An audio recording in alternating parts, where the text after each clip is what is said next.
Menyikapi kondisi tadi, kemudian tentu sudah ada antisipasi, strategi yang sudah dilakukan selama masa negosiasi ini. Nah, Pak Abdul Sobur mungkin juga bisa memberikan informasi kepada pemirsa, langkah-langkah yang sudah disiapkan, kemudian mitigasi apa saja yang sudah dilakukan. Apakah juga diversifikasi negara tujuan ekspor sudah mulai digaungkan ataupun dikuatkan lagi begitu nih, Pak Abdul, silakan. Iya, jauh hari itu, bertahun-tahun lalu kami sudah melakukan itu, Mas Pras. Bahkan kami punya pameran namanya IFEC ya. Itu ada 16.000 buyer datang dan kami mulai konsentrasi ke negara emerging market untuk usaha kita ya. Tetapi juga nggak cukup sebenarnya, kalau mau lebih cepat prosesnya untuk pengalihan pasar, pemerintah harus mendukung dengan berbagai misi dagang yang secara teknis betul-betul tajam ya. Misalnya kemarin ya, Pak Handi itu betul sekali itu. Kalau kita sudah memilih BRIC, berarti apa? Negara-negara yang menjadi anggota BRIC adalah menjadi target utama kita, sehingga pemerintah bisa mendorong lebih banyak untuk aktivitas ke sana. Karena nggak gampang pasti mengalihkan pasar Amerika yang sudah kita rintis lebih dari 30 tahun tuh, Mas Pras, di lapangan ya. Untuk bisa sampai mencapai angka 54% atau kurang lebih sekitar 1,5 miliar dolar ya. Itu angka yang luar biasa gitu ya.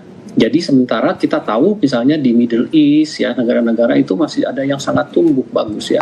Kemudian di India, termasuk Australia dan New Zealand. Bahkan yang lebih penting sebetulnya adalah negara sesama ASEAN.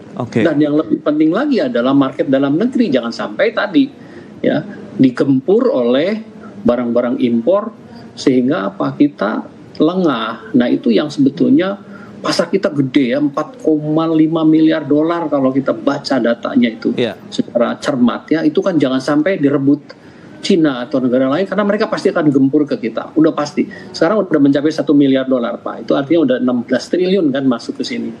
Nah ini pemerintah harus cermat Pak di situ. Kalau perlu pelabuhannya geser aja jauh ke Sulawesi, ke sana keluar Jawa gitu.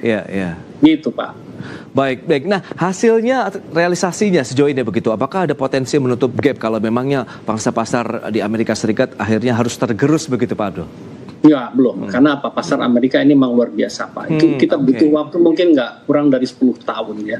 Untuk kemudian secara pelan-pelan kita bisa mendapatkan pasar lain.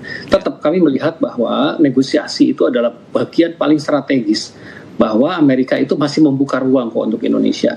Ya. Dan kalau kita bisa targetnya lebih rendah daripada Malaysia, Vietnam, saya bisa menjamin 2 digit pertumbuhan industri mebel kerajinan terjadi, dan jadi otot backbone dari pertumbuhan ekonomi itu karena lapangan kerja terserap lebih dari 2 juta orang ya di sana, Pak.